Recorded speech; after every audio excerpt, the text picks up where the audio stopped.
My apologies for the delay. I have a problem, but I'm very glad to be here and have some words for you. First of all, that I thank you very much for joining us today. I am very pleased to welcome you to Mexico City, as well as the third meeting of the Global Alliance to Monitor Learning, which in this occasion is hosted by UNESCO Institute for Statistics and the National Institute for the Evaluation of Education. In particular, I would like to welcome Silvia Montoya, Director of the UNESCO Institute, who joined us today as head of the international mission. Thank you, Silvia. We are proud to co-host this important meeting. I would also like to welcome all participants who are gathered here today and who have joined us from all around the world, not only from the international institutions like OECD and the World Bank, but for foreign governments and a diversity of higher education institutions as well. Dear INEE fellows, colleagues, thank you all for joining us today and for helping us enrich this relevant event. Good quality education is a fundamental pillar for the development and consolidation of a fair, inclusive, prosperous, and democratic society. I firmly believe nothing can be achieved without good quality education. It is indispensable asset in order to engage in the struggle against poverty, gender inequalities, climate change, amongst many other critical issues our nations face today. More than ever, we have today the responsibility to reach beyond our own borders and seek for international partners. Their contribution throughout the last years have proved extremely relevant in the pursuit of our institution objectives. On January 1st, 2016, the 17th Sustainable Development Goals of the 2030 Agenda for Sustainable Development came into force, some months after its formal adoption by a broad range of countries in the New York Historic Meeting. With regard to goal number 4, ensure inclusive and quality education for all and promote lifelong learning, we have before us an incredible complex challenge. I believe that only through a comprehensive, collective, and cooperative effort we will be able to meet the great challenge that lies before us. UNESCO, as a specialized agency of the United States, has historically served its purposes of contributing to deliver good quality education for all children and youngsters. The organization has spread around the world the importance of the need to count on the most efficient institutional tools to achieve its noble goal. I believe all countries should join this worldwide effort to promote good quality education as a fundamental right and not only as a privilege. I strongly believe that the Global Alliance to Monitor Learning is an extraordinary response to the goals set by the Global Agenda, since it is an excellent opportunity to assess the great difficulties that educational assessment faces today. Only through the definition of international common standards and indicators, we will be able to create an accurate framework which will enable us to speak the same language in order to address these critical issues. I would like to tell you a little bit about the National Institute for the Evaluation of Education, the INEE as we call it. It was created in 2002 and was dedicated to assess student learning by national and international means, and to develop national indicators of basic education in general. During this time, the INEE carried out several projects and published a number of reports that places it nationally as a high-standing technical institution regarding educational information. In 2013, an important education reform was passed and implemented in Mexico that led to reform to our constitution, where the INEE was granted full autonomy with 5 big mandates. 1, to evaluate the national system of education. 2, to coordinate the national system of educational evaluation. 3, to emit guidelines on evaluation as the authority on the subject. 4, to develop policy recommendation based on its own evaluation for the improvement of educational in the country. And 5, to foster the growth of a culture of evaluation in Mexican society. Teacher evaluation, as well as teachers' professional development, was placed at the center of this reform. The institution is headed by a governing board of 5 members who were elected by the Mexican Senate for a period of between 5 and 7 years. I am honored to be the president of the governing board, and Silvia, who is responsible for the organization of this meeting from our side, is another of its members and is a former president. We took office 4 years ago. Since then, our institution has grown 5 times. We were about 180 staff members, and about today, 800. Our guiding principles include making sure that evaluation helps improve learning and reduce educational inequalities. Our institution is fully committed to work together alongside the international community in order to put into place common processes that will contribute to our very remarkable objective in accordance with the goal number 4 of the Agenda 2030, and with our own constitutional mandates, which will enable our students to succeed within the complex panorama that awaits them. Finally, I would like to say that I believe that this meeting will have a great success to contribute to the mission we have acknowledged, to provide good quality education for all our students.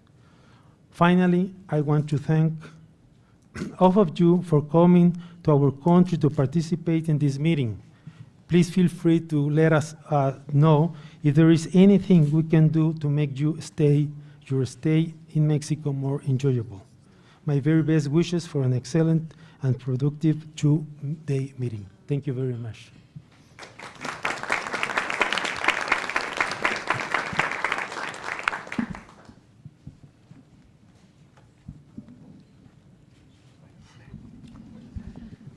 Good morning. Thank you, everybody, for staying here. I am Silvia Montoya, the director of the UNESCO Institute for Statistics. We're here in the 3rd meeting of the Global Alliance to Monitor Learning, and I'm really very grateful to all of you who have been working and accompanying us from the very beginning.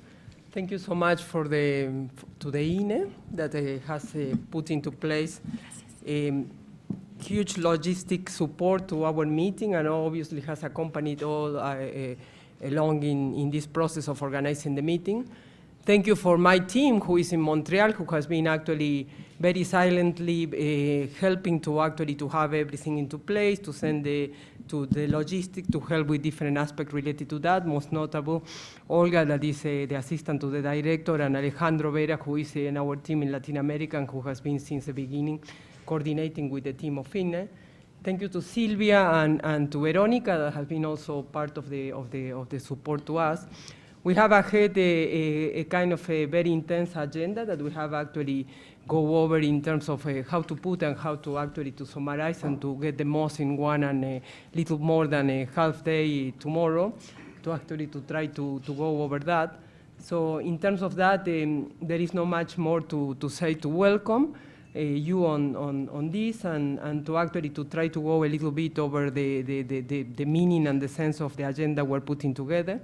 We're going to be hearing at the beginning a kind of an update of the SDG process. We have to report to the Sustainable Development Goals, and the Institute is actually the agency who has the custodianship of many of the indicators that are in SDG 4. We have here our head of education survey, Saito Voffal from my team. So he's going to be updating on the process. He's the one who actually has, at the end of the day, the decision to release our data in education. He's the one who actually takes some of the decision, obviously in consultation with the teams and with the countries, but he's a person who is going to be updating on how the process is going, what are the decisions that need to be taken, and what are the ones that especially affect learning outcomes and the decisions we have to take in terms of the databases. We have to report the databases to the UNSST, to the UN Statistical Division. So we have to take some decisions, and I think that it's going to be good also to hear from someone who has the practical power over deciding some of the issues to publish, to actually to tell us what are the kind of challenges and decisions that we have to take in terms of that. After that, we actually are going to run on updating the process and what is the hard work that we have been doing with our technical partners and the work that has been done by the task forces. We're going to actually to go and fly a little bit on a aggregated and a broad reading of what's going on, and then we're going to get into more the technical agenda in seeing some of the technical outputs that are being generated regarding the resources for national assessment and how they could actually build better quality data at the national level.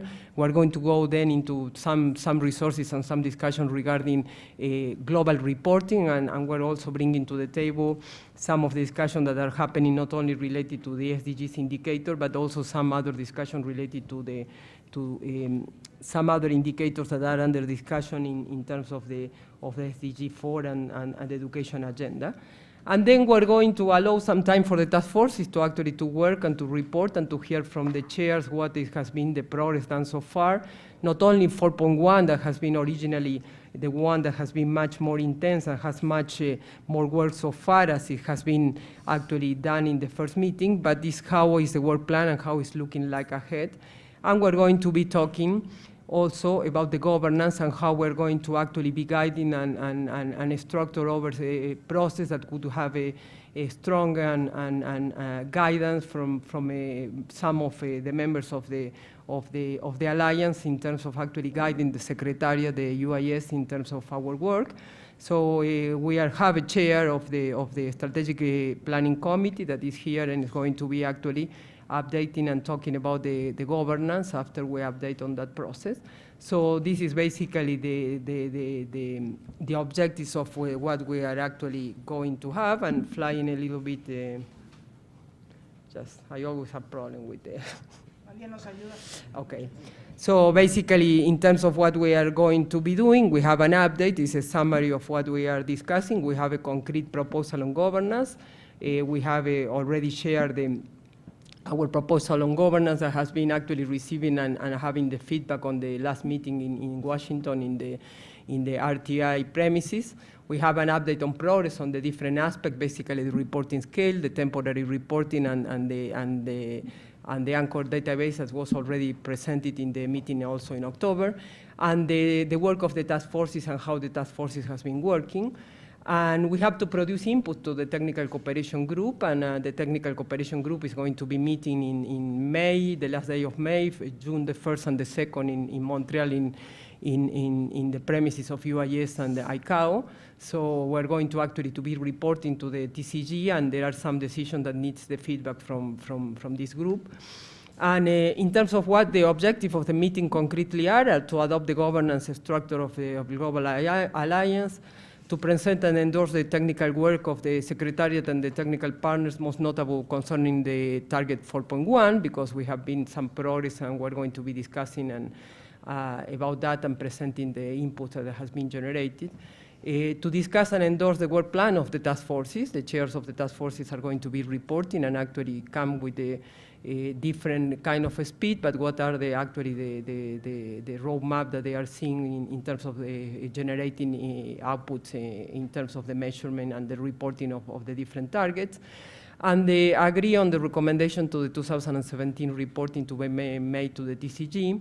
And among the issues that obviously are a little bit contentious are the definition of minimum levels and if we're going to make some recommendation, and if so, how.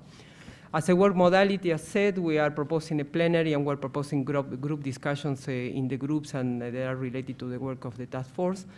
And I just didn't want to take more time than actually flying over this. And Silvia, something or just, okay.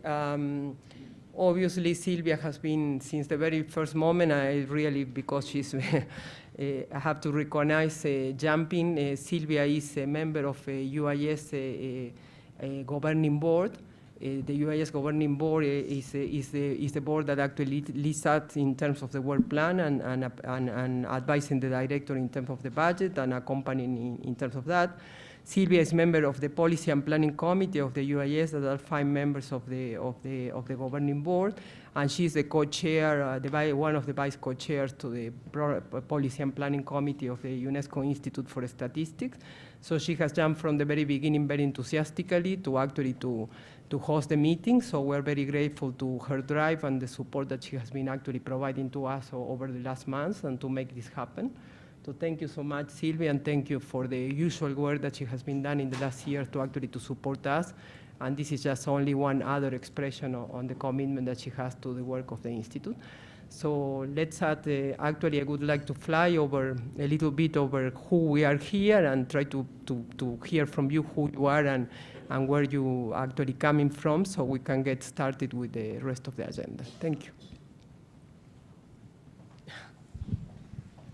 My name is Eduardo Backhofff. I'm the president of the governing board of this institute. My name is Adilio Pizarro. I'm the chief of monitoring and evaluation from UNESCO Santiago. Morning, my name is Said Voffal. I am in charge of education data production at the UIS. Thank you.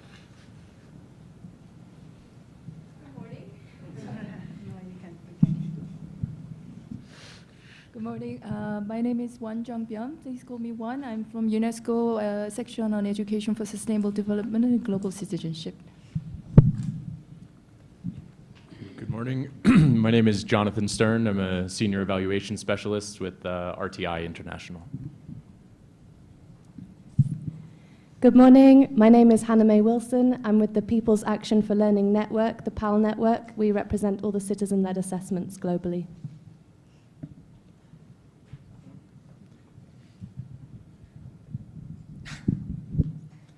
Hello, my name is Manos Antoninis. I'm Senior Policy Analyst with the Global Education Monitoring Report. Good morning. I am Rahat Joldushaleva. I'm representing here UIL, Institute of Lifelong Learning. I am the coordinator for Literacy and Basic Skills program. Buenos días. My name is Manuel Cardoso, and I work for UNICEF on learning. Good morning, my name is Rodrigo Limon. I'm from the Ibero-American States Organization. Good morning, my name is Jusuhe Kim, and I'm from UNESCO Institute for Lifelong Learning with Waka, and very great to see you.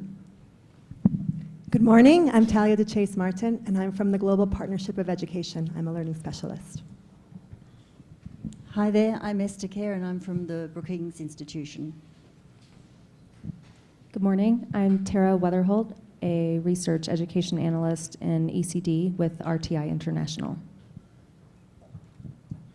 Good morning. My name is Simon King. I'm with RTI International, and I'm a research statistician. Good morning. My name is Luke Justice, Program Manager with the Gates Foundation. Morning. I'm Barbara Bruns, a visiting fellow at the Center for Global Development and previously lead education economist at the World Bank. Good morning, my name is Daniel Wing from the Ecuadorian National Institute of Educational Assessment. Hello, my name is Maria Antonieta Diaz for the INEE. I am the Director of International Evaluations. Hello everybody, my name is Елизавета Sivak. I'm a researcher at the Institute of Education, High School of Economics, Moscow, Russia. Hello, I'm Daria Ovcharova. I'm a managing director for Center for International Cooperation and Education Development in Moscow, Russia. Good morning. My name is Yolanda Leiva. I am in charge for the teachers' evaluation here in the Institute of Evaluation to Education. Good morning. My name is Clara Fondevila, and I'm a PhD student in the Universitat Autònoma de Barcelona, working on learning indicators, and I'm here as a non-participant attendee. Good morning. My name is Suguru, Education Statistics and Monitoring, UNICEF. Hi, my name is Karina Almoeva. I am the Director of the Education Policy and Data Center at FHI 360. I also co-lead the Education Equity Research Initiative. Good morning. My name is Teresa Gutierrez. I'm a member of the staff here at INEE, Mexico. Hi, I'm Hector Figueroa, and I'm also in the staff of the INEE. Good morning. My name is Alberto Navarrete. I am the General Director of Investigation from INEE. Good morning. My name is Marguerite Clark. I work at the World Bank, where I'm the focal point for learning assessment, and I'm also the chair for Task Force 4.1 under GAML. Good morning. My name is Cesar Guerrero. I am Deputy Secretary General of the Mexican National Commission for UNESCO, and we are very glad that the INEE and the UIS have decided to host this very important meeting here in Mexico City, which will have a global impact. Thank you. Good morning, everyone. My name is Alessandro. I'm from Brazil, INEP Minister of Education. Hello, good morning. Welcome, everybody. My name is Gerardo Terrazas. I am Director of Statistical Developments here at INEE. Good morning, I'm Lisbeth Torres. I work here in the INEE, and particularly I work here. This is an international publication for the INEE, and this is for you. Good morning, my name is Enrique. I am a Deputy Director at the Education Indicators area here at INEE. Hello, I am Andres Sanchez. I work here at INEE. I work in the area that makes the learning assessment. Hello, my name is Hector Robles. I am General Director of Integration and Analysis of Information at INEE. Hi, good morning. I am Moises Garcia. I work here in INEE in my area research, resources and process of schools. Welcome. Good morning. My name is Iwan Lenen. I work here at the INEE as part of the team that is developing a system that integrates all the results of the educational evaluation. Hello, my name is Sarah Hennell, and I work for the UK Department for International Development. Hi everyone, Antonia Wolf with Education International. That is the world's organization of teachers. Good morning, I'm Nicole Bella. I'm senior statistician and policy analyst working for the Global Education Monitoring Report. Good morning. I'm Ryan Burgess with Porticus, a philanthropic organization where assessment in education is one of our priority areas, and we utilize a whole child development lens within assessment. Morning, my name is Babette Wills. I'm with the Education Commission, which last September put out the Learning Generation Report. Hello, my name is Katie Godwin, and I'm also with the Education Commission. Hello, I'm Ben Silla with the USAID Office of Education. Hello, my name is Malcolm Cunningham. I'm a researcher in assessment and evaluation at Carleton University, Ottawa, Canada. Good morning. My name is Anne-Berit Skavli. I come from the Norwegian Directorate for Education and Training. Good morning. I'm Michael Ward. I'm from the OECD. Hello, everyone. I'm Ursula Schwantner. I work at the Australian Council for Educational Research at the Centre for Global Education Monitoring, And I'm involved in the development of the UIS reporting scales and the accompanying documentation around those. Good morning, everyone. My name is Christophe Cornu, and I work in the section of health and education at UNESCO headquarters. Good morning, my name is Janine Spink and I work for the Australian Council of Educational Research. Buenos días. My name is Veronica Malo. I'm the Executive Coordinator for the Governing Board at INEE Mexico. Bienvenidos a México. Welcome to Mexico. Good morning. I'm Brenda Talim from UNESCO Institute for Statistics. I'm Program Specialist in a Learning Outcome Unit. And I also work in a GAML Secretariat. Hello, my name is David Coleman. I'm Senior Education Advisor with the Australian Department of Foreign Affairs and Trade. I'm Gilberto Guevara from the INEE, Mexico. Hello, and I'm Silvia Schmelkes, also a member of the governing board of the INEE, and I have to say that I'm very happy to have you all here, and I give you a very, very warm welcome. Thank you very much. Said, your mic. Okay, thank you so much, everybody, and I think that we're ready to work. So I think that we can get started with the second point in the agenda, that is an outline, the status of learning indicators in the UN process and the work done so far by the Global Alliance. So I hand over to David, that is going to be the moderator, as said here. And Said, the floor is yours. Okay.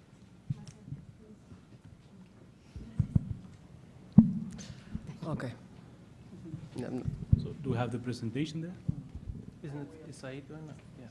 Yeah, Said is going first. Yeah. So it's going to be uploading.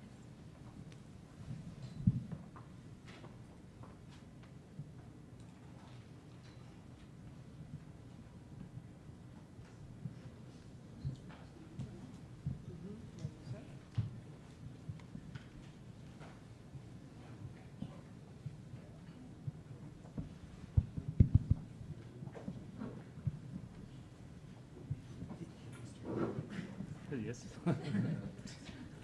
Said, is there anything you can start on now while your presentation is loading? Do you want to introduce yourself or get going? So yeah, let's start. I'm, as I said in my presentation, I am in charge of the education survey at the UIS. So the collection of administrative data, the collection, processing, validation, and dissemination of administrative data, and also for the learning outcome data. What I want to do is to update you on the latest outcome of the meetings of the TCG and the IAEG, and also where we are at the UIS in the process of producing and validating and disseminating the data, and especially the learning outcome data for the learning outcome indicators. So as we might know, we have the Technical Cooperation Group, which is the body in charge of the development of the global and thematic indicators for education. We have also the IAEG, which is in charge of the global indicators, global SDG, development of the global SDG indicators for all area. And so since the last GAML meeting, we had some meetings, technical meetings for these two bodies. And so what I wanted to do is to update you on the decision taken regarding the development of the indicators by both groups, and also to update you on where we are at the UIS in the process of defining the indicators, collecting the data, and as you might guess, the collection of the global of the learning outcome indicator is particularly challenging because not only do we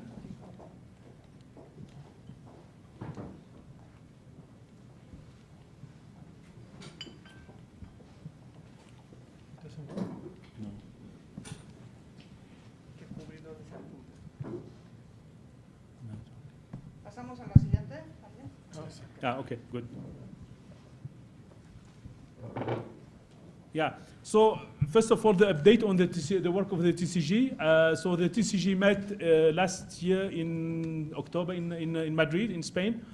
And so it was very fruitful and very intensive working meeting.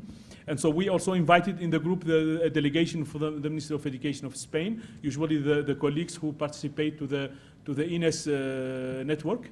And so the main decision taken by the group are, first of all, the agreement on 29 thematic indicators, including the 11 global indicators, for which the group thinks that the reporting could start from 2017. And the group also identified 22 indicators, including a number of global indicators, which require further methodological development, on which the group will be working in the coming years to develop the indicator, either to clarify, develop the methodology, identify data collection, define mechanism around metadata, and so on and so forth. And all the learning outcome SDG indicator are in this group of the 22 indicator for which further development would be needed. Although we can start already producing some data and disseminating them. And so this list of indicators that was approved by the TCG has also been approved by the Education 2030 Steering Committee in December 2016. So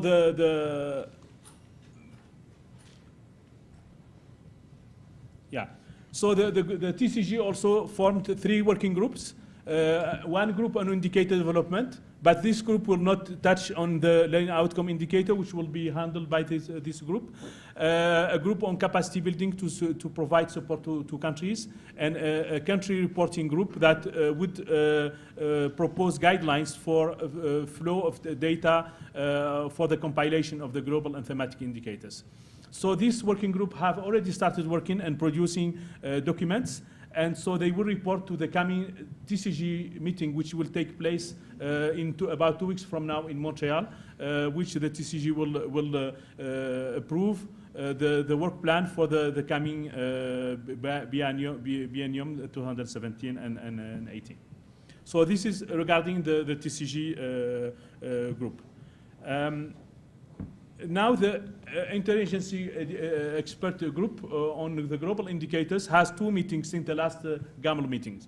So there was a meeting in November last year in Switzerland, in Geneva, and a meeting in Ottawa this year in end of March. So the first meeting didn't really change a lot to the indicators. There was an upgrading of the tiering of the indicators. For 4.1.1, the part of the indicator that relate to end of primary and lower secondary have been upgraded from tier 3 to tier 2. Tier 3 is indicator for which neither methodology nor data collection exists, and tier 2 is a group of indicator for which already an established methodology exists, but data collection needs to be improved to improve the coverage. So this indicator has been classified. This indicator has been classified previously in tier 3, but the IAEG upgraded to tier 2 because we have already data from PISA, from teams, from PERS, from PASEC, SACMEC, and so it wouldn't make sense to assume that this indicator is in tier 3. There were, but the part on early grades for grade 2 and 3 was confirmed to be staying in grade in tier 3 because of the difficulties around development methodology and coverage as well. So there was a correction of minor mistake regarding one other indicator, which is not an outcome, an indicator on early childhood participation, which was wrongly classified as tier 3, but in fact is obviously tier 1 because this indicator is collected actually on an annual basis by UIS through administrative data collection. So it should be classified as tier 1. And so, but the interagency group took also other decisions regarding other indicators, but not for on education. Now, the interagency group also has the mandate to propose to the UN Statistical Commission indicator that need to be revised, new indicator to be added or removed, or minor refinements of indicator regarding, labels of indicator sometime were not clearly labeled, and so the change of label of indicators or minor correction is what is meant to be called refinement of indicator. So the UN Statistical Commission approved that indicator refinement could be done annually. But for any change, major change to indicators, adding new indicators or removing indicators, this need to be postponed until the first formal review of the framework, which will happen in 2020. So there will be no change of indicators, no addition of new indicator or suppression of indicator before that time. And so, but this refinement can take place annually and will be approved by the UN Statistical Commission. So all what we need to keep in mind from the outcome of the IAEG is that everything substantial need to be postponed until 2020. So no change of indicator would take place. For example, the group has envisaged to propose regarding specifically education to add indicator on completion, on out-of-school rate, on number of year of free and compulsory education, add this indicator to target 4.1, and something on expenditure on scholarship also to target 4.b. But the UN Statistical Commission said all these changes has to be postponed until the formal major review of the framework, which will take place in 2020. There were also the meeting in Ottawa, in the second IAEG meeting in Ottawa. So this is not coming.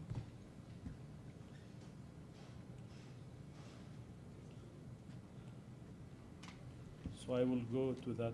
Yeah, so the meeting did really, the last meeting in the end of March, so there was a three decisions. So a revision of cheering classification of some proposed indicators, which are not related to education, by the way. So it's indicator from other goals, and the work plan to work on the indicator that are really difficult to produce. And currently we have 80 indicators that are in tier 3.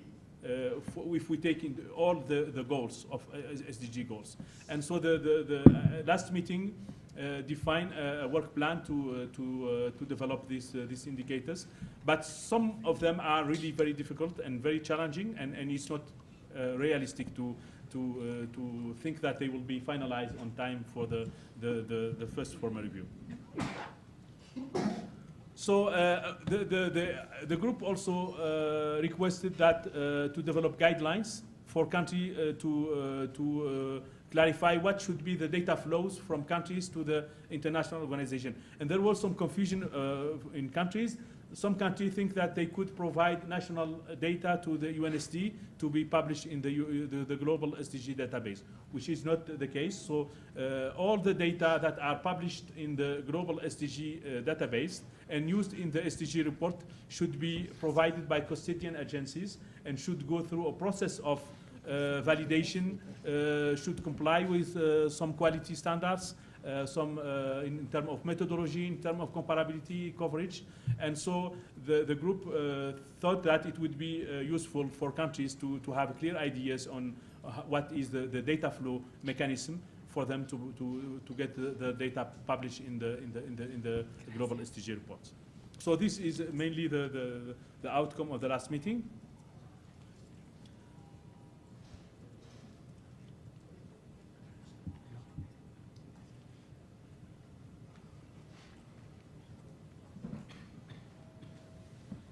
¿Pasamos la próxima?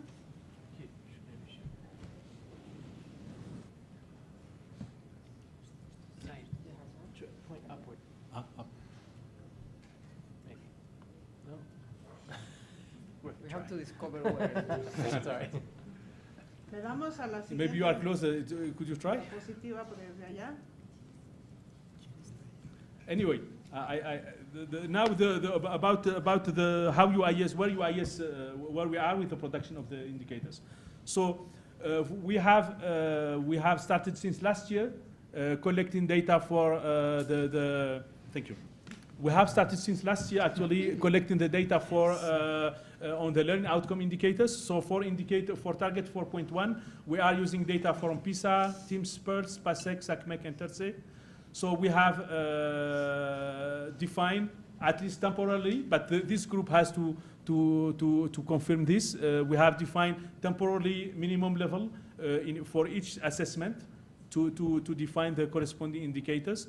We have also developed a way of matching the assessment point of measurement with the level that is for which the quality is assessed. For example, if you have using the data for TIMSS for grade 4 for mathematics for a country that has 7th grade in primary education, so you cannot use that result as to measure the minimum proficiency level at the end of primary, because in that country, end of primary is correspond to grade 7 and not grade 4 as it is measured by TIMSS or by PIRLS. And so we have these methodological issues that we faced, and for which we are developing some rules to at least to be able to produce the indicator temporarily until this group approve all this assumption that we are doing. We have for each assessment we have defined for reading and mathematics what would be the minimum level to consider to develop the indicator, because for 4.1.1 you have to, the indicator is the percentage of children or youth who achieve at least the minimum proficiency level. But how to define that minimum proficiency level? Because in each assessment program you have several levels. So you have level 1, 2, 3, and depending of the assessment, you can have 4, 6, 7, and you have this for PISA, for PASEC, for SACMEC. And so we have at least temporarily defined some minimum level for each of this assessment, and use this to define the indicators. So for regarding target 4.2 and early childhood, we are using data from MIX, WAPRO, PREDI, different survey like that.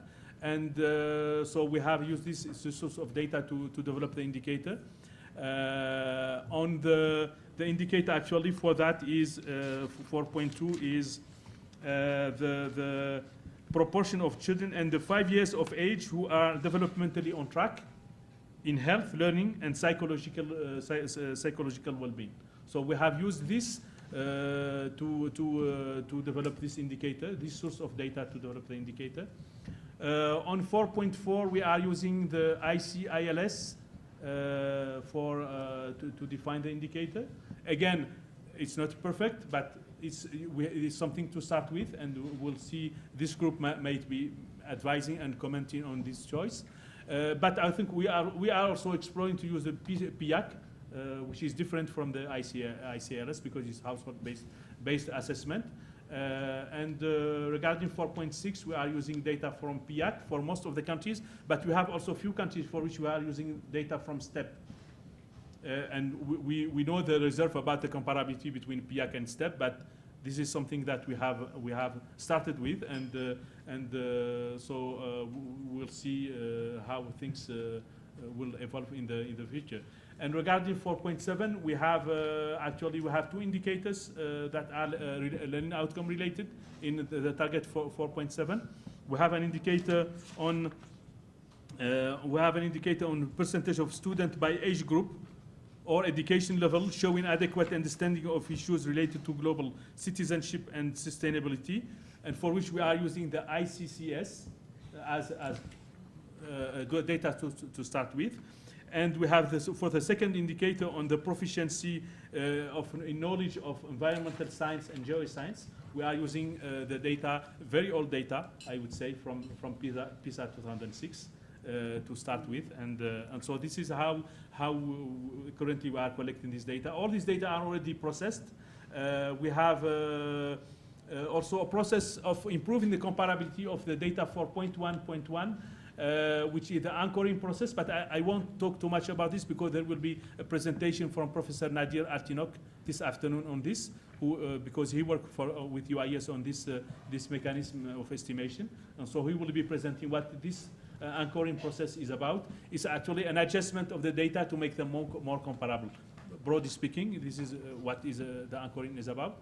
But Professor Artinok will talk more in detail about this in the afternoon. So we have compiled the data from these different sources. So we have sent them to countries for validation from beginning of February, mid-beginning of February. We have collaborated with the OECD colleagues on the validation of this data with OECD countries. So we send them the data, the tables with the metadata, and we receive a lot of very good feedback from countries, and we are analyzing this feedback currently. And so actually the feedback range from why would you use this level for the minimum level, how the disparity index are defined. So because all of these indicators are disaggregated by location, by wealth quantile, by income, and so on and so forth. So they are disaggregated by all these dimensions. And so countries are asking how this index is defined, why did you define this minimum level, and also many countries are proposing us to use the national data, which we cannot really do because we cannot guarantee the comparability of data if we are using national data. So it was a very intensive process because we really received a lot of comments and questions, and we are about to finalize this and integrate this comment in our database. And so we will produce the data and publish them by the end of this month. So in 2 weeks from now, the data will be published. So thank you very much. If you have any question, maybe one word about the progress report, the SDG progress report. So these data for the global indicator that custodian agencies are producing are used to feed in the SDG progress report, which is made every year. So we have two reports. We have a very short report that the UN Secretary General present to the ECOSOC in July. But we have another more substantial report, like I don't know if you are familiar with the former MDG reports, which contain more data, more analysis. So UIS is contributing to this report by providing, of course, the data for the global indicators. But we are also producing analysis that we submitted already in February, end of February, because this time they requested the information earlier than usual. So we have already produced this data. And thank you very much. So if you have any question, I will be pleased to respond. Thank you. Thank you, Saeed. Any questions, comments, observations? Marguerite? Thank you for that presentation. I just wanted to clarify that what you've described, does it represent the formal reporting by countries against the SDG 4 goal for 2017? So is this basically it in terms of the data that countries are supposed to report for this goal? If it is, I'm wondering how the decisions that you have taken affect what the task forces are working on under GAML, and to what extent it removes some of the degrees of freedom that we might have thought we had. Thank you.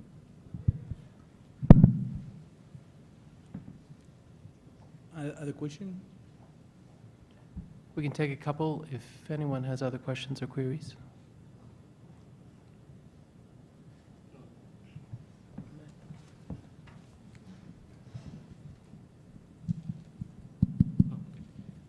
Answer the question for Saeed, but as I understand it, what Saeed is presenting in terms of reporting is for 2017, yeah? And the work of the task force is about the future beyond that. Yeah, this is about 2017. Yeah. And what we are using is not data that country reported for as far as learning outcome indicator are concerned. We are not using national data reported directly by country. We are using data from this as a regional and global assessment. So and this is only for 2017 reporting. So I think that does not constrain, I would say, the freedom of the group to propose changes to redefine things, because we have to start somewhere. We have to start by doing something, and so the group is welcome to advise and give guidelines on how we should go with this in the future. Okay, yeah, and it's good to clarify, because I think at least Task Force 4.1, some of our conversations have been operating under the belief that our recommendations would also apply to 2017. So it's good to know you've already moved ahead with that, you've made decisions, so any of the implications we come up with would pertain to 2018 onward. Okay, thank you.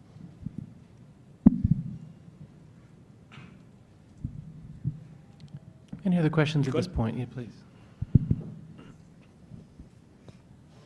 I don't know if it works. I have two questions. The first one is about the inclusion of data from STEPs. And as you know, the indicators 4.1.2, that is about the existence of a nationally representative of learning assessment. It's a national representation is a key criteria to bear in mind. But we also know that most of the STEP data are not necessarily nationally representative. So how will you do? I'm asking the question about the need to be consistent between the criteria on the national representativeness of learning assessment and the use of some surveys that are not necessarily nationally representative. The second question is about the definition of UIs of the minimum proficiency level, and how is this consistent with what surveys themselves define as a benchmark.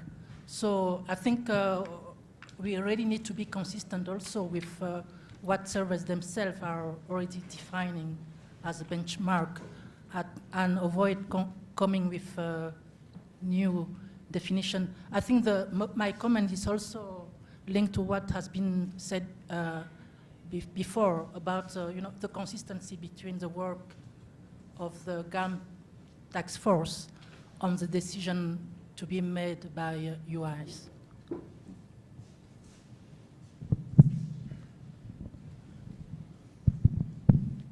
Yeah, on STEP, I think we have the reservation of that you said about its, first of all, its comparability with PIAC, because we are using this along with PIAC for countries for which we don't have data.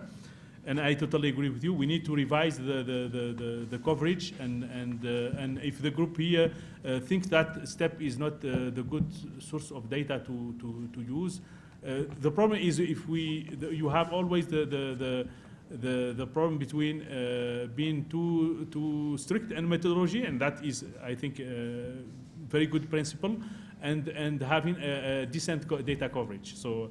I think your comment about STEP is we were aware of the lack of comparability, but we will review this in the future, and also if we could get advice from the group here on how to whether this is a good source of data to use or not. That I think is well taken. And now regarding the minimum level of proficiency, I think that also is open to the group here to as I said, we have used something to start with. I think for PASEC, we have made sure that most of the program, we don't have really a defined minimum that we should use. So at least in the case of PASEC, we were able to discuss with PASEC and get some advice on what they think should be the minimum. For the other program, we have chosen the level that seems to be the logical one to use, but again, this is not fixed in stone, and so if you have I'm happy, I would be happy to show the level that we have selected for each program, and if the group think that she should be revised, that I think is something that we would definitively consider and take forward in the next production of the data. Thank you.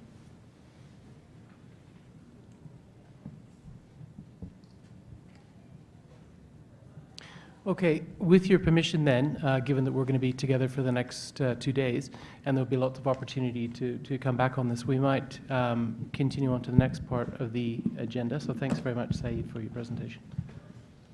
Okay, thank you. Now I have the challenge to actually to see if I can actually move forward. If not, till you be prepared to give me some help. Okay, I wanted to actually is a good departure point to actually to have Saeed talking about the kind of decisions that we have to make. That seems to be very simple, but we have to take various decisions regarding the reporting in this year, and I think that this highlights some of the problem, and some other problem is the kind of a low coverage still we have in terms of information for countries. Still we're falling, we have 200 and more than 200 countries, and we have data that is not for less than 100 in general for some of the points.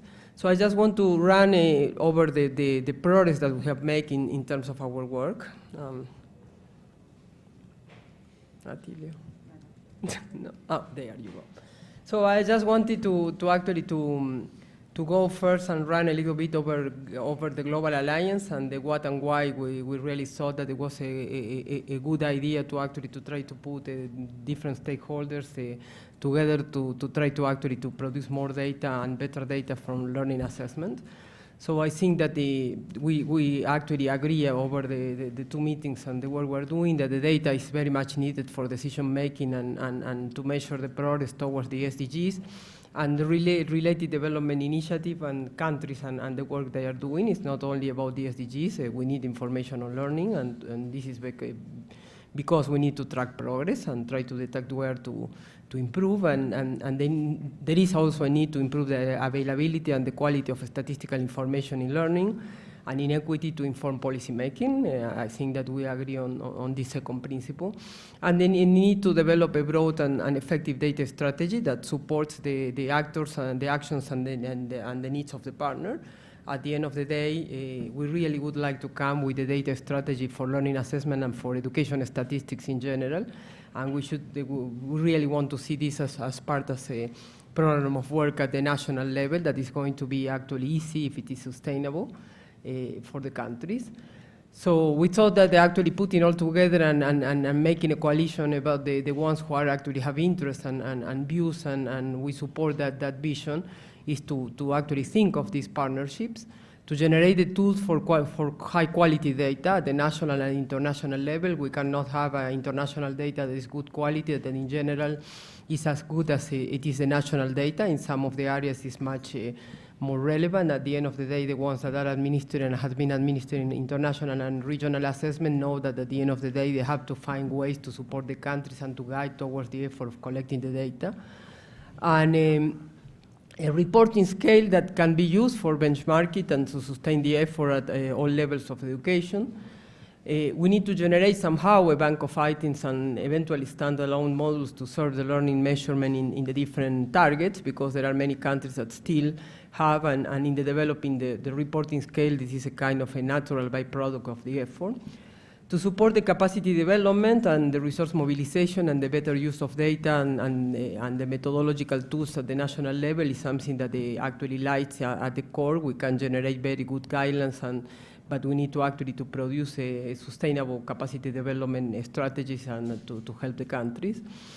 The outcome we really have in mind is more, better, and cost-effective and timely data and indicators available to all. At the end of the day, we really, especially given the mandate of the Institute, Obviously, we are concerned about seeing the matrices that are actually having holes, and we need to complete this information and find a way of actually moving forward in terms of that. But this data is also, for the reason that we have pointed out, is just something that is needed for policy making more than just related to our matrices. More effective policies and better use of resources based on the wider use of data by stakeholders is a kind of a natural outcome of this process. To accelerate the progress toward SDGs and providing quality education to all is something that actually lies at core, because we think that data is needed and the data is going to be guiding and helping to actually to make the necessary changes to make it happen, the improvement in learning and equity. And to create accountability, have higher levels of accountability by governments, donors, and partners about what are the efforts and how to improve and to be transparent and accountable to everybody. In terms of that, in terms of our progress, and we are departing from that vision, and it's just, okay, it's too sensitive now. Okay. So and receiving the comment from the last GAML meeting and trying to actually to go into place and how to actually to give the work of the UIS as a secretariat of the Alliance to have some guidance and some help in terms of that. A strong and simple governance structure is something that actually has been put into place, especially coming from UNESCO. We have very much layers of different regulations, so we actually have to try to actually to come with a simple way of structuring. We saw that the strategic planning committee that is now chaired by Australia, by David actually, is going to be one of the critical points, and he's going to go into detail into that. There is a management structure that is a UIS, that the commission papers ensures delivery, receives actually the comments and the input from the task forces and the input from the SPC. Task forces that where partners and stakeholders participate to guide the technical work and support the secretariat. The task forces are chaired by partners, so it's just we don't have the UIS shouldn't be actually chairing, and as well as the technical partners, so this is actually chaired by different partners, and they are doing a hard work in actually leading that effort. And we have a plenary of the members that were here for the third time that discuss and endorse the solutions. With member states involved, we have already so many countries here in presence, and we have countries working in the different task forces that are involved. And this has been a recent effort. It's the first time as the TCG that have countries involved mainly. We have invited and extended naturally to them and to more countries to actually to be part of this initiative. And as a result framework that guides the work plan. So I mean, we really, at the end of the day, we want to work, but we want to have actually this guided by a clear definition of what the outputs and what we are committed to actually to achieve. It's an action network, so we really want to deliver and to come with conclusions and solutions, and being able to reply to Said in the future about this question that he has put in. For us, it's like what are the minimum levels and these other definitions that he has to take for having this data available. The governance is this strategic planning committee. This is a quick image that you have in the document that has been distributed by us. The management is a UIS secretariat. We have technical inputs that are provided by the task forces. We have 5, 1 per target of the 5 targets that we have related to somehow to learning outcome. We have already a cross-cutting task force, the data collection and assessment implementation, and we're still finding a name as up to last night about the proper name. There is a name, but still trying to give the fairest name possible. And we have the intention to actually, and already the conversation to actually to have as well one on capacity development and data use. That is one of the part of the components and the very much needed advice because we have in the TCG a capacity development already working group, but it's a kind of more related to, though including some other sources of information, but we saw that from learning assessment in general and learning is just a specific issues, and this group should be providing as set inputs to the technical cooperation group. And we have the plenary of members that actually talks about the endorsement. This has been a part of the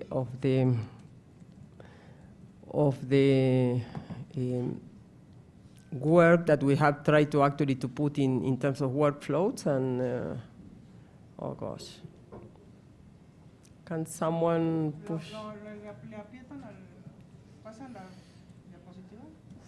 on.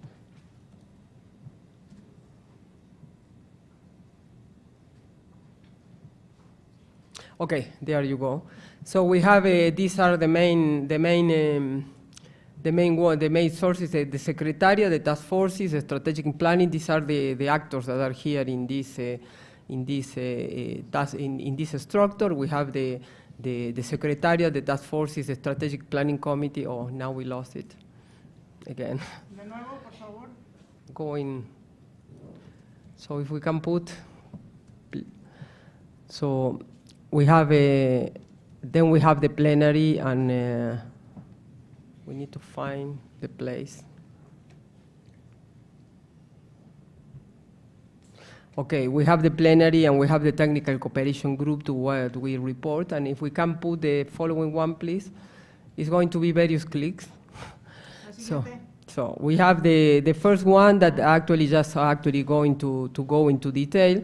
So actually you have this slide in the document that we have actually we have to try to put in a number and the definition of what is explicit action that we are having, starting by the relationship with the strategic planning committee that actually guides and supports and David is going to go into detail about the terms of reference for this planning committee and what is the idea that lies behind.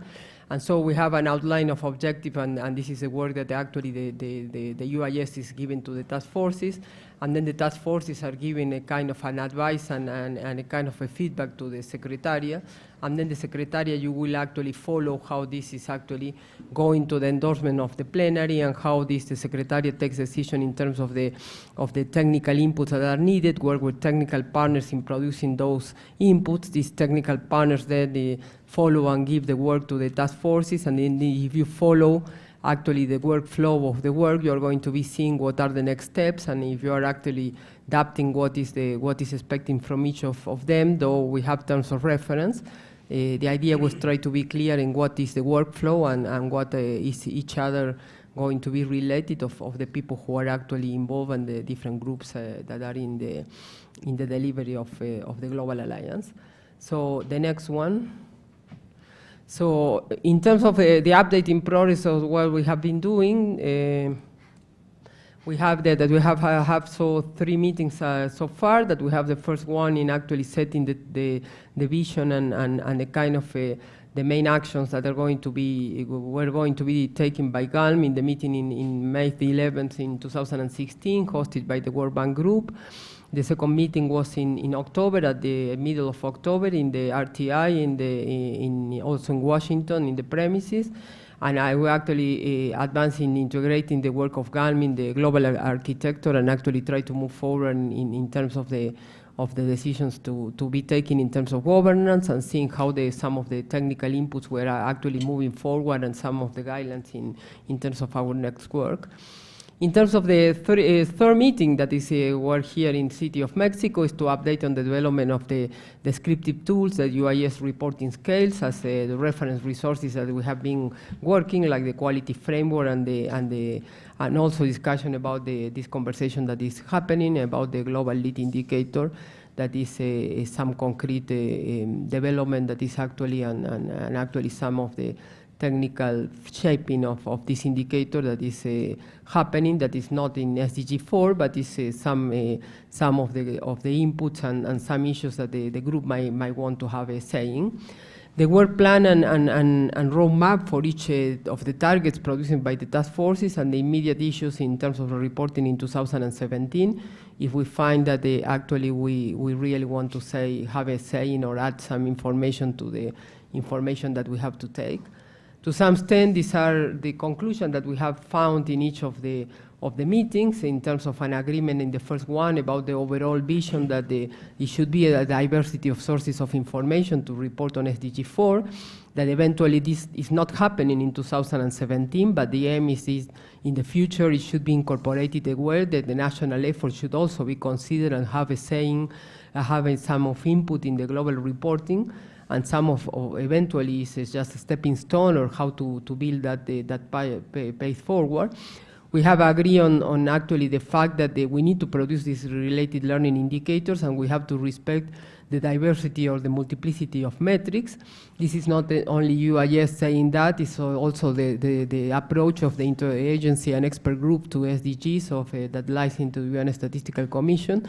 The diversity of sources of information is something that actually of metrics that lies behind even some reclassification of indicators in some tiering, because they want to have a kind of the diversity of effort reflected in this. And this is a challenge for us because at the same time, in many cases, we don't know all the efforts that are produced, even some of them in the regions or at the country level. The work on Target 4.1 was the first one and decided to be one of the departing points to actually to mirror on the work of the other task forces, and to some extent this is something that is happening. And then in the second meeting, we just got more specifically in terms of the government, the integration of GAML in the global architecture or the reporting to the TCG, to identify the issues that were actually the burning issues or the main issues in each of the task forces to decide. I mean, what is the global framework of reference, what are the minimum level, what is the periodicity of the assessment that we're going to be recommending in terms of this appearing to be the main outputs. And the country level support, how we're going to be involving the countries in this effort. So in this meeting, we're going to present the governance, to discuss technical work that has been done in 4.1 by our partner that is ACR, but some other technical partners that are working with us, and to agree on the roadmap to measurement in each of the other targets, and hear about the work that has been done and the progress report of the chair of the task forces. So in terms of that, and before handing over to David about talking about that, just and try to see, and this is something that hopefully can someone like push in the, just another click, I just need another click there. So this is basically who we are, and not running too fast because I need another click.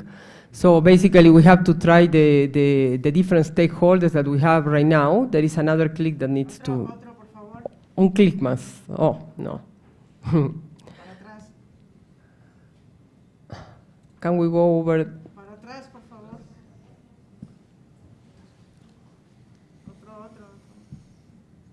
Let's see.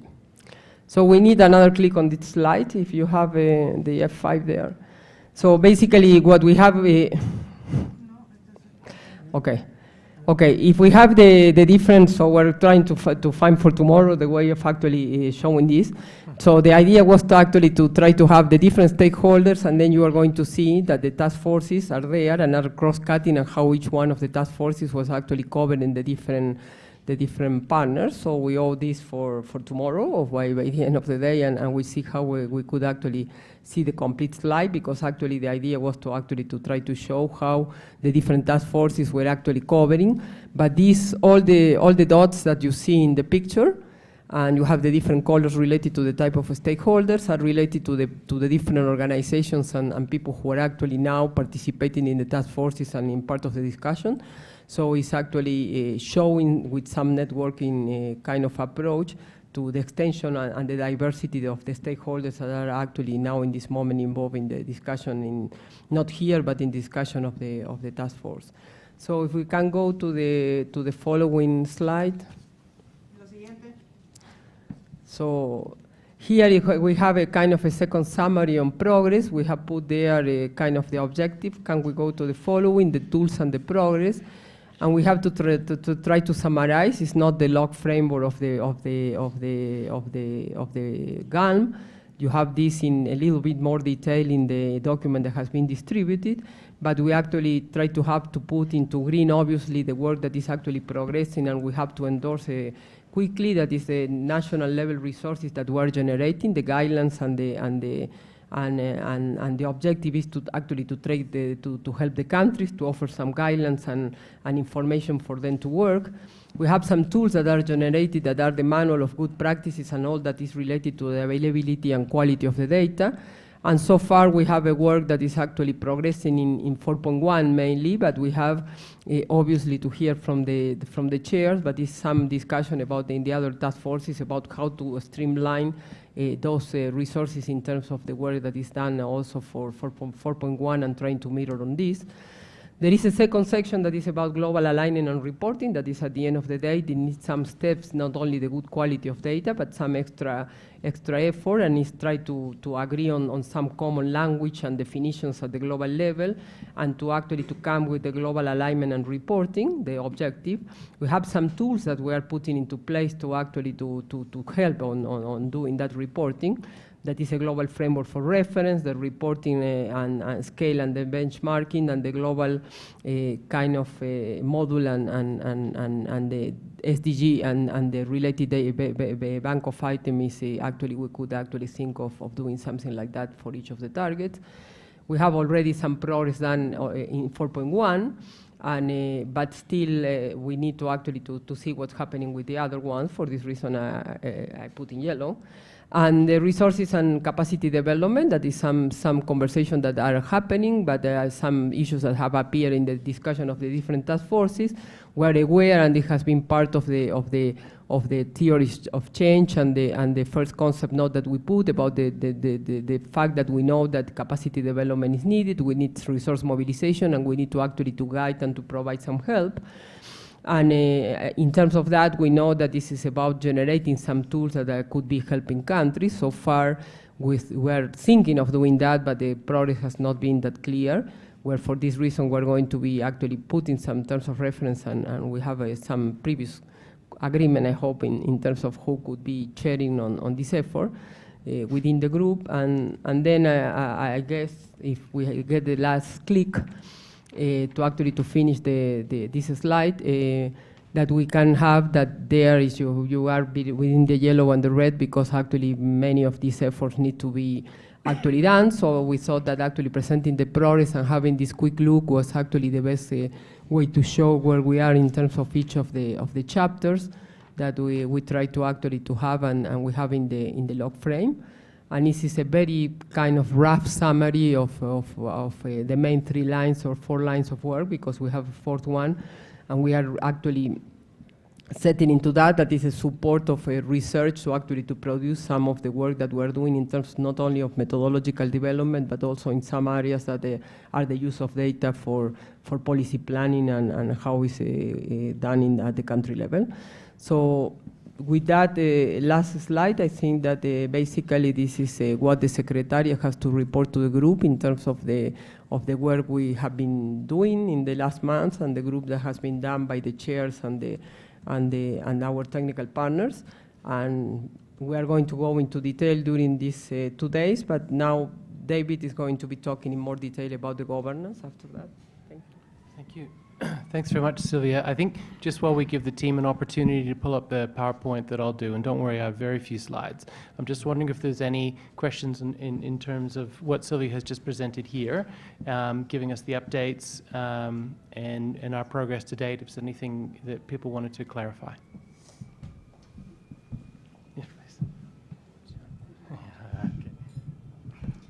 No, well, I have to say that this is the first time that I participate in a GAML meeting, and I am very, very well impressed by the results of the UIS leadership on doing something having to do with assessment at a worldwide basis in such a participatory manner, and I really wanted to express this. I think it's very, very important.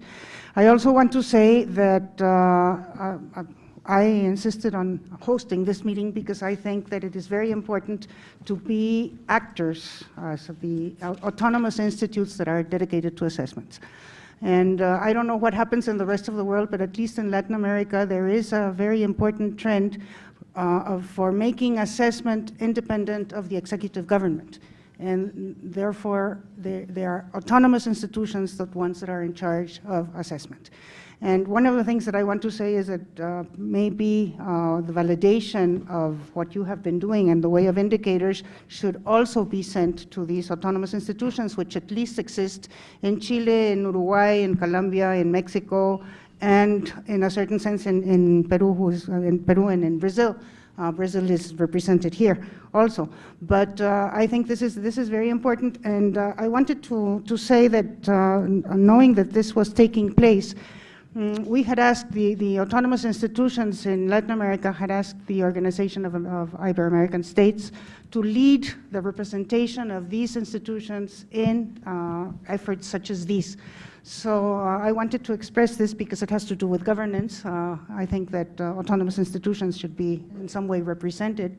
So this is something that I wanted to say because I'm very happy that we are here today, but I think that we should do a more articulated and perhaps explicit mechanism through which autonomous institutions are represented. That is all I wanted to say. Thank you.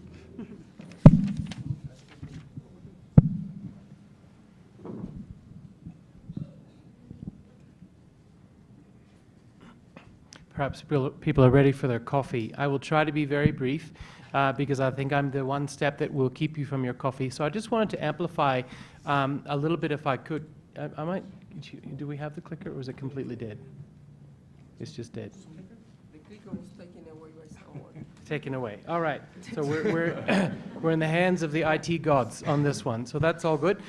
Fairly simple. What I just wanted to talk a little bit about here, just very briefly, is the progression so far, the modest progression since the second GAML meeting in which a decision was taken to have a structure to support this governance. As Silvia was saying, the idea was for it to be simple yet strong. And so there was the creation of something which is called the Strategic Planning Committee, which is absolutely at its very beginnings, which is about trying to be able to step back a little bit from the very busy and important work of the task forces and the people who are progressing all of the technical components to be able to have an ability to step backwards and say, how is the whole coming together?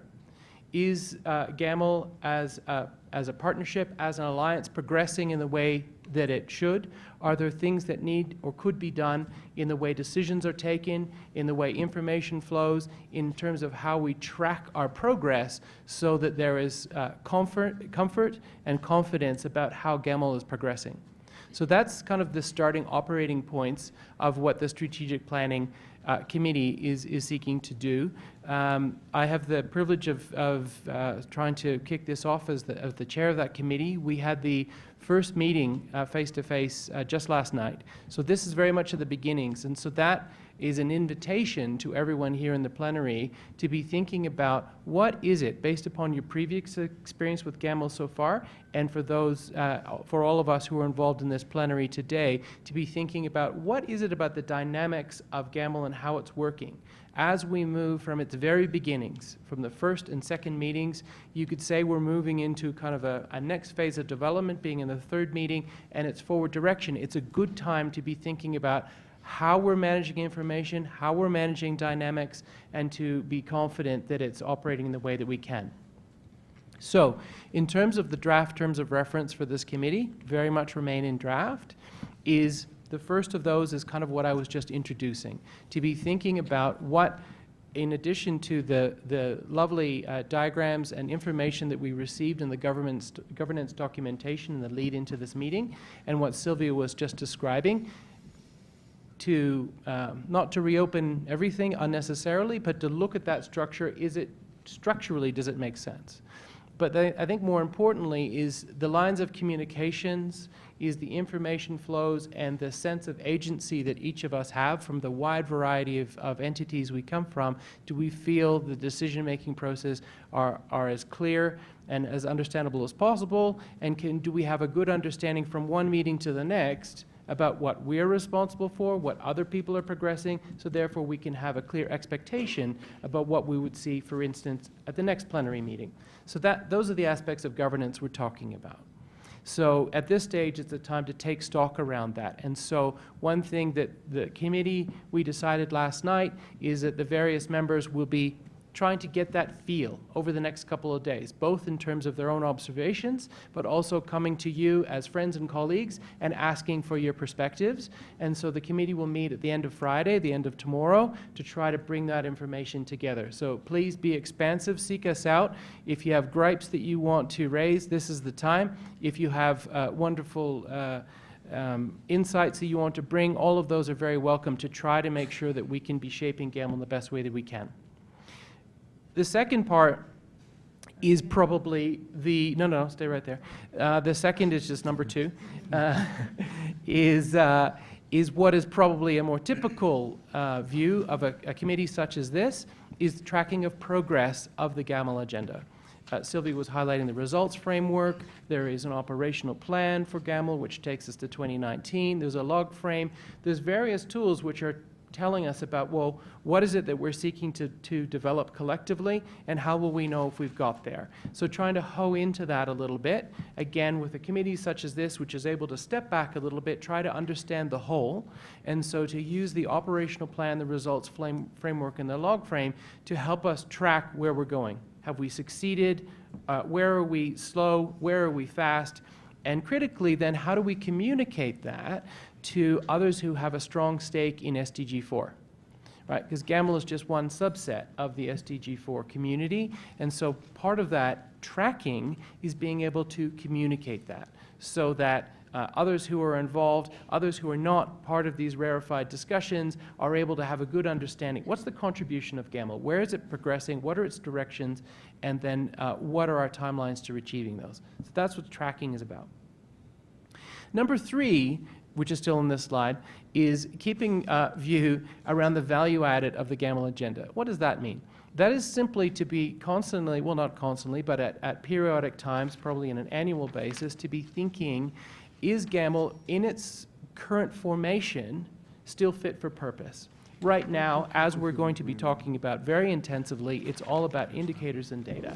How are we going to ensure that for 2017, 18, 19, that we have the right tools, right indicators, we have the right buy-in to ensure that the data tracking is possible. As we move into a next phase, though, the place and the purpose of GAML may shift and change. There may come a point when it may be seen that GAML has served its purpose, like we saw, for example, in the Learning Metrics Task Force. So that is just simply an opportunity to periodically step back and say, is this the right entity and the right groupings to take us forward into the medium term? Okay, so that's what those 3 are. If we could go to the next slide, please. And you could do one more click. We can,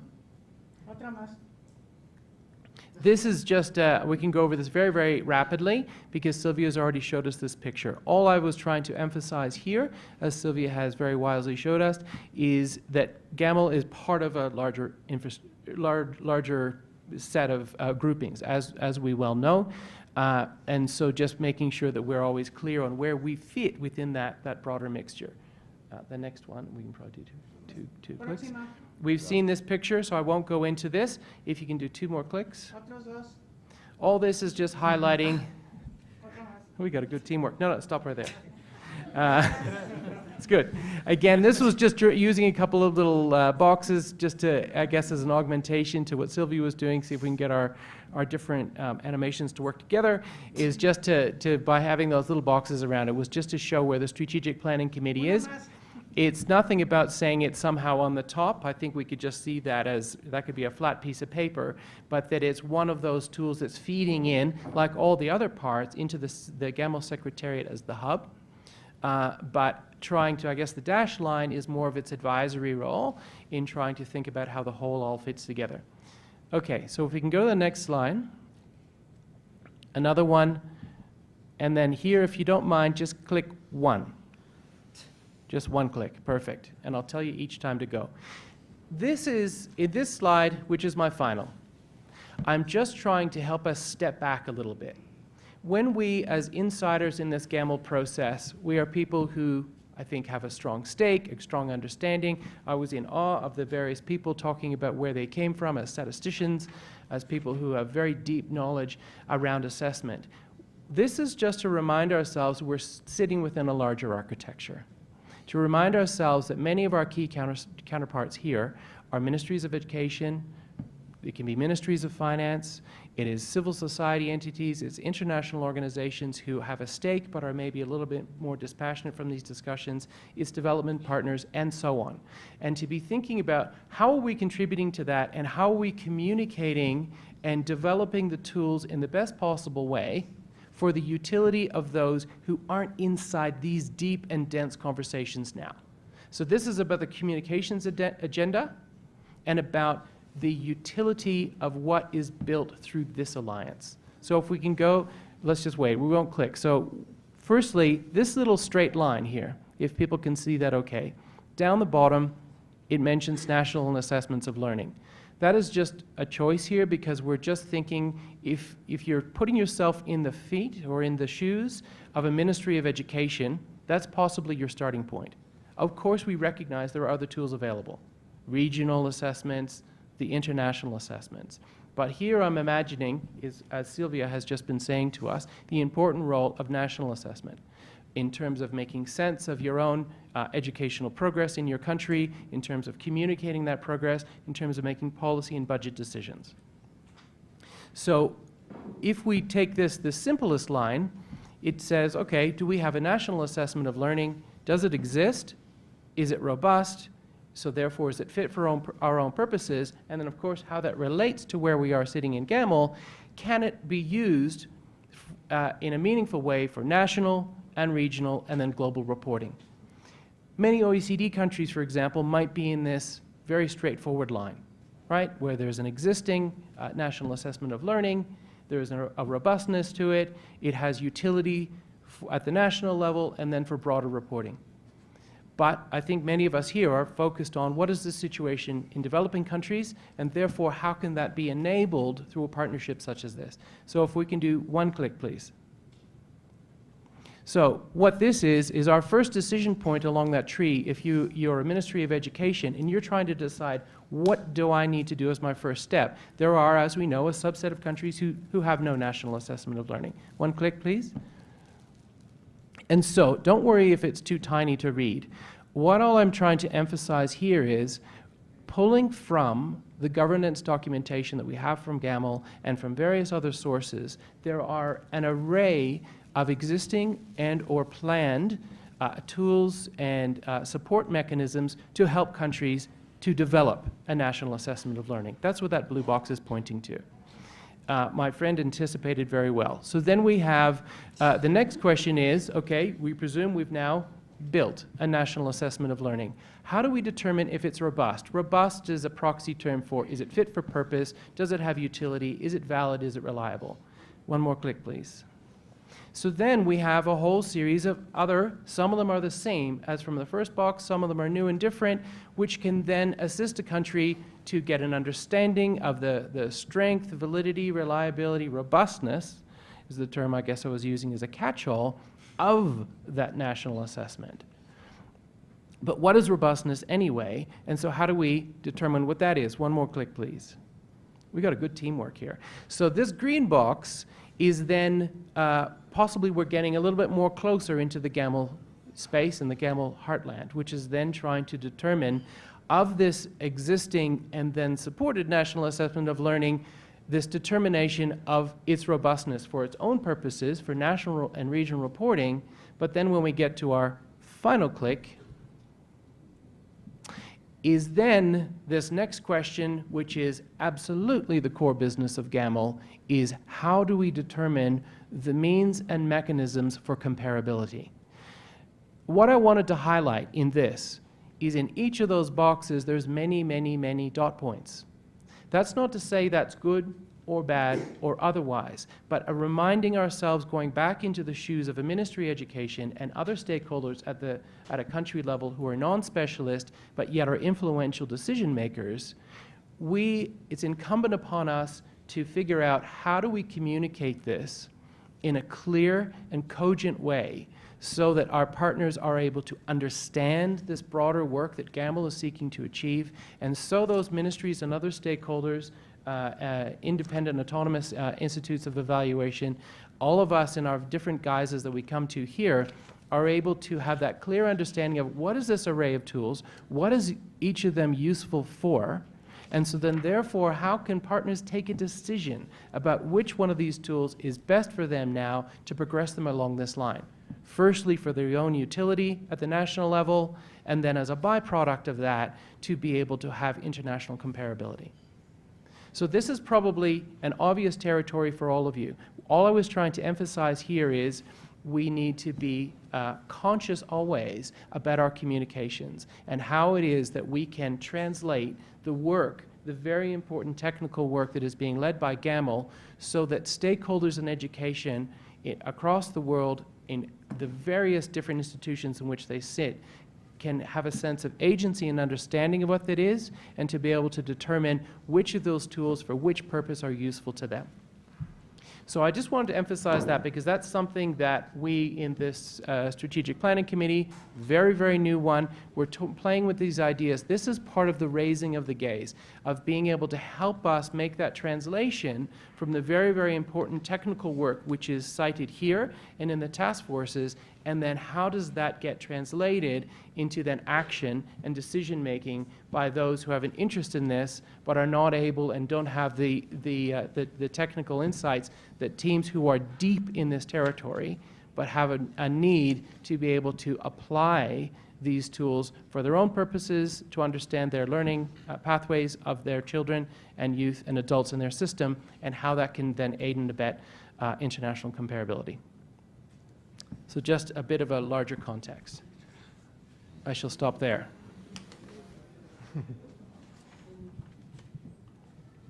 So I would invite any questions at this point. We don't need that slide, that's okay, thanks very much. And then we'll try and get ourselves to coffee as soon as we possibly can. Please, sir. Would you mind using the microphone, sir? I'm having a bit of an issue, an academic issue with the term learning. And when you say an assessment of learning, that means something very particular to me. And most national assessments that I'm aware of don't do that. Learning itself would require a longitudinal study where you're taking more than one sample point and you're seeing change through time. That's what learning essentially means to me. What we're actually measuring is achievement. And often achievement is interpreted as proficiency, ability, competency, whatever you like. But achievement is the essential thing that we're gathering as data, and that's regardless whether we use an international instrument like PISA or we're using a national instrument. We're grouping data and analyzing them and looking at it in terms of achievement, and we're making decisions about proficiency or ability based upon that, not learning. That's now, if this was presented to me in an academic crowd, I would object to the term learning on that basis. Learning objectives, I will let it slide. From an educational point of view, I can see the learning objectives, the things like retaining, school retention is an important indicator of learning. Yes, I can see that as a learning indicator, but when we're talking about assessments of learning, then I have more trouble with the term. It's just. Do you or Saeed want to grab that one? Is there another question? Please, sir. Just does it? Just two brief comments in reaction to this last presentation. One is about starting with the national assessments. One problem with starting with national assessments is that many of them are actually examinations or high-stakes assessments, and we need to be very careful, which may mean a number of different things, or assessments that are not considered high stakes can be high stakes in other ways. CIMSE in Chile, for instance, it's not supposed to be high stakes for the children, but it's high stakes on many other levels. So what I'm trying to say is that it is dangerous to use assessments for purposes that they were not intended to. So, and that is very likely to happen with taking national assessments. So I think it's not necessarily a bad idea, but we have to be very careful not to provide incentives for countries to game their own assessment systems by tying financial aid, for instance, which will happen. It is already happening with GPE. So we need to be very careful with that, and particularly when it's high stakes assessment, because this could create a huge disruption inside the system if it's focused on how these data are going to be used outside. And my other point was about, for instance, you said something about OECD countries having robust systems and maybe other countries not having robust systems. I would invite us to shake off our assumptions about those sorts of things and find out.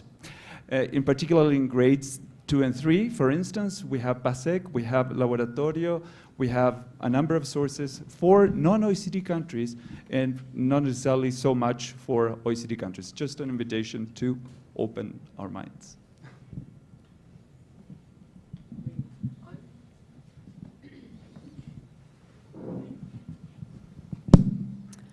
Thank you.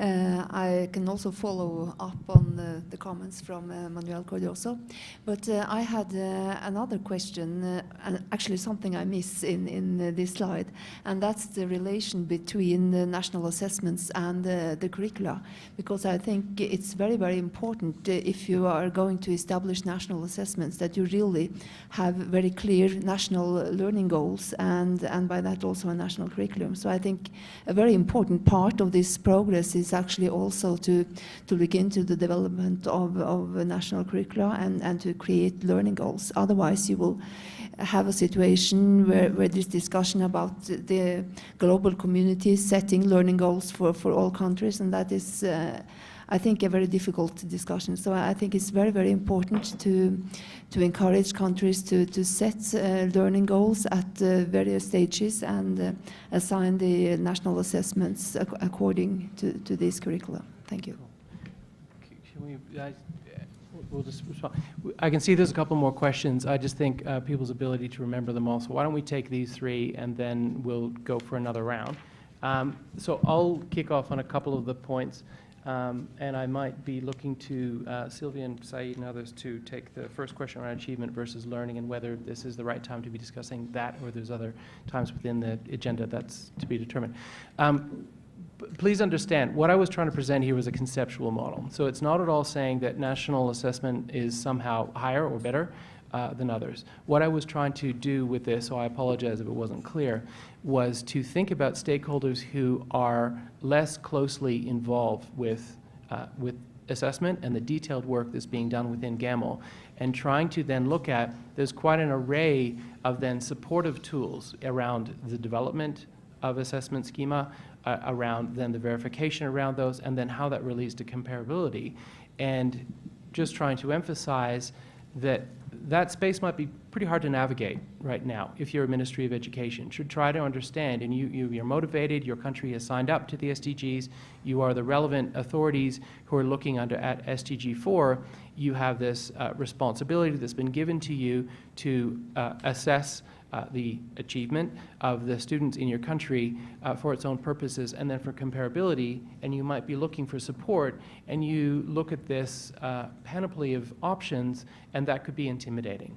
So this was an illustrative example. So it wasn't trying to simplify down that curriculum does not have a point, that teachers don't have a point, that learning materials don't have a part. It was simply to just look at that pathway and just try to assess if you were sitting in a ministry and or other counterparts who are working closely with them, how do you navigate that space? And then therefore, what is the responsibility that we have as GAML to communicate that as clearly as we possibly can? So conceptual only. So in no way was it trying to elevate national assessment. I was just trying to do an illustrative story, because a lot of this work does start at a national level, even if those countries choose to participate in regional or international assessments. Of course, there's other mechanisms to do that. Again, no offense meant around the OECD to try to make any presumptions.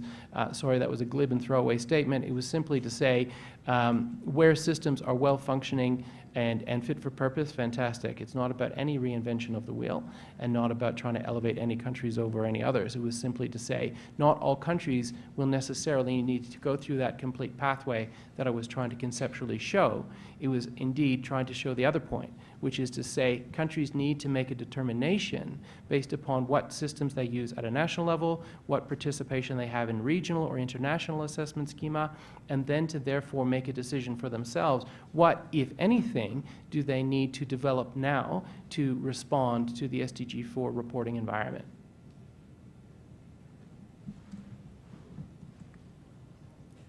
Do you want to go over learning and achievement, or do you want me to go? I think Okay. if you can. Okay, thank you, David. I think that it was actually very good conversation, and thank you for the inputs. I think that to some extent these different views and the things that need to be taken into account on the technical side that many of us have already had this discussion is just the fact that this strategic planning committee has also been proposed by the Secretariat to have a diversity of stakeholders also represent there that could bring some of this discussion into the table and could actually yesterday already brought many of these issues. So I think that to some extent what David has put there is just eventually, as we need to actually to go over that, is just eventually some simplification there could be because we want more details about clarification of issues, but I think that many of the things that have been pointed out are very much how you see from the countries, and we know that we don't have data from countries that are, most of them, in the developing world. And so they are not joining international assessment, and they have public examination that we're not going to use for reporting because of but we need to actually to improve the quality of the data. So about the measurement, we're measuring achievement, and this is another the kind of the discussion that I think that needs to happen within the work of the task forces. And definitely what we have obviously is a reduction of the learning of the student, what we have in the score of any of the tests that we're having, Laboratorium, PASEC and SACMEC and PISA and the different tests that are there, as they are the score in many cases of what the teachers are doing, because you cannot, to some extent, unless you have a variety of inputs to actually to assess learning and progress. But I think that this is part of the technical work we expect from the task forces. So we really would like to have this diversity of representation in the strategic planning committee. This is the way it has been thought, and this is the way we are actually having the members like expressing these diversities of views and trying to come with a clear guidance to the work of the Secretariat and the work of the task forces. So I think that in terms of that, I don't know if you want to go over another round of questions? I think so, yeah. Okay. So with your indulgence, I think there were a couple more people, so I think we'll start over here. So Okay. this will be, I think, the final round for now, because I'm sure people are desperate for their coffee, but certainly we're kicking off on a big open conversation. Please, sir. Thank you. I know that you have already addressed and explained that you were trying to cover in a broadly way and on a strategical way the main idea of how some countries could approach the challenges of educational assessment. And yet, I keep on sharing the concerns of my colleagues, because an educational assessment is one thing, and then we start talking about learning progress. What do we understand on learning? I mean, what is the definition of learning, and how are we going to say that a country has some kind of progress on learning? Because just using some kind of instrument like PISA, PIAAC, or the national test of a country, it gives you a static picture of what is happening in that country. And then we want to talk about learning, which is a process. So I do think it is important to address this concern. Probably it's already covered. It's just not really clear for me right now. My second concern is, if we are trying to talk about learning in different countries, is it possible, or it's just too bold to try to have like an international common ground on some specific topics, for instance, on the curriculum? What do we think people of 7-year-old should know about mathematics or language? Should they be capable of some specific actions that we can then measure through different instruments, and then probably we could have a common ground that would actually work better towards measuring education and then learning? Because otherwise it's just measuring in one point, and it's a really big concern of my conscience that we are going to tell to the world later that we have measured learning, and that is not actually learning. Thanks so much. Antonio with Education International. I think the decision tree was incredibly helpful in helping us kind of focus on what seems to remain the principal tension around both the GAML and the TCG and the IAG. That is a question of kind of divergence versus convergence. Is the main aim of what we're trying to do here a global comparability, making sure that all countries neatly fit whatever scale we've agreed at the global level? Or is the main aim to have robust quality systems at the national level, something that we then use in our monitoring of SDG 4. And I think from Education International side, there's a very clear preference for the latter. So really looking at how we support systems, how we make sure that there is that coherence, consistency between national priorities, curricula, teacher training, all of those inputs, and then the tests that are introduced if they are not in place already. A couple of, I know we're eager to get to coffee, but a couple of questions about the governance, more specific questions. It seems to me that there's not really any clarity on decision making and how decisions are made, whether it's in the Strategic Planning Committee, here in plenary, or within the task forces. Are we working under the assumption that all organizations have an equal say? Are we aiming for consensus? Will I have to announce my, my unhappiness with a particular decision within a task force if it's actually something that my organization would find it difficult to justify? So that's a question that I think would be helpful to address at some point. There was also a more challenging question around conflicts of interest that I think was touched upon last time the GAML met, and the fact that many of us in the room would have interests, whether we are carrying out assessments ourselves, whether we are the victims of how assessments are being used in public debate. You know that range as well as I do. And I think there was a discussion about whether this would have to be discussed in relation to the governance structure. So a bit of a curious question around whether that's been discussed within the UIS Secretariat. I note that now there are assessment organizations as part of the Strategic Planning Committee. So I assume that we've decided to go with broad representation, just trusting people to put their individual kind of mandates and interests aside. And then a very final, very kind of detail-focused question. There's a part of me that feels almost exhausted when looking at the must-do list that we're outlining in these documents. And it seems to me that we may be a bit too generous with how much we can achieve as a GAML, and how much the different members of GAML will want to achieve under the GAML umbrella. And I'm thinking, for instance, of, this is page 8 of the governance document. Here's a, under 3.1c, members might want to be engaged in different activities of GAML, and then there's lots of different activities listed. Activities that seem to be things that the different people around the table are actually already engaged in, but we don't do it as GAML. We do it as whatever we work with on a daily basis. So maybe looking at the document and rephrasing these kinds of things, just concluding that these are different activities of members of the GAML in the field of monitoring learning. Thanks.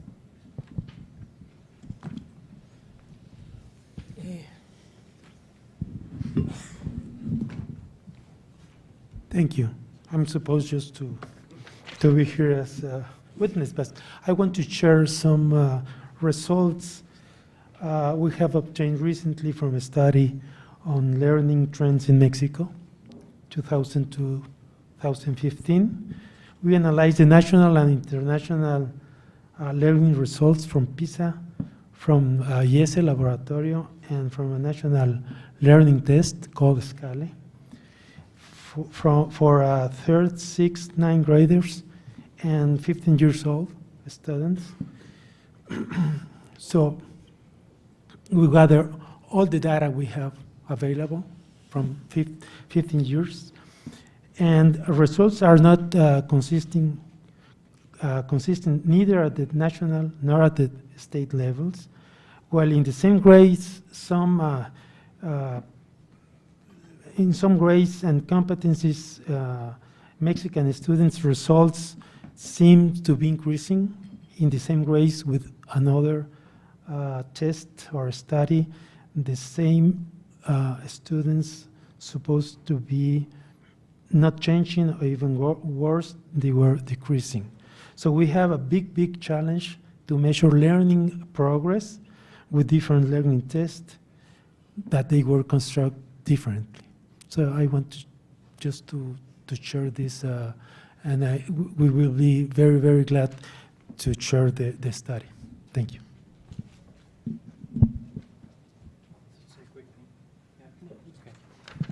So just quickly, thank you very much for these next round of comments and questions and queries.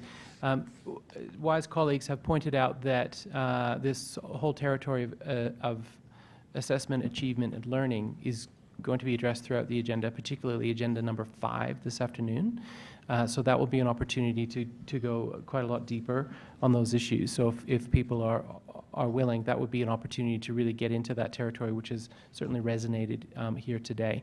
And in terms of the points raised by our colleague from Education International, yeah, thanks very much. I mean, the Strategic Planning Committee is just getting started. So all those questions that you're raising and any others that people have, these are the kind of things that the SPC needs to grapple with to try to get that clarity, that GAML it's a young entity, and I think came out with a lot of energy and exuberance, and now is a time as it becomes more mature to think about those questions around how decisions are made, how people feel confident that their views are being covered, how do you deal with issues where there are quite dissenting views, all those issues that you were raising.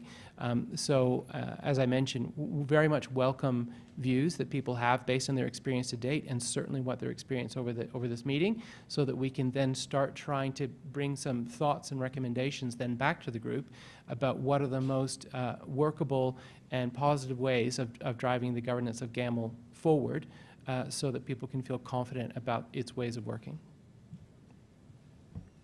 Okay. Thank you, David, and thank you, everybody. I think that we can go for the coffee and actually try to move forward and specify kind of the detail. Thank you so much for the ones who have the chance and the opportunity to give us feedback on the SPC now by written form, by actually talking to us, and the ones who have already agreed to be members of the group and have already started to actually to shape this and how it's going to be articulated. And thank you for David to take this forward. And I am envious and jealous because I mean your clicking work better for the PowerPoint than mine. So it's something that I have to see what happened. But so as it is, we think that we can go for our coffee and actually think that this is going to move forward with the governance of and try to see with more precision in actually the work of the SPC. So thank you so much, and let's go for coffee. Thank you.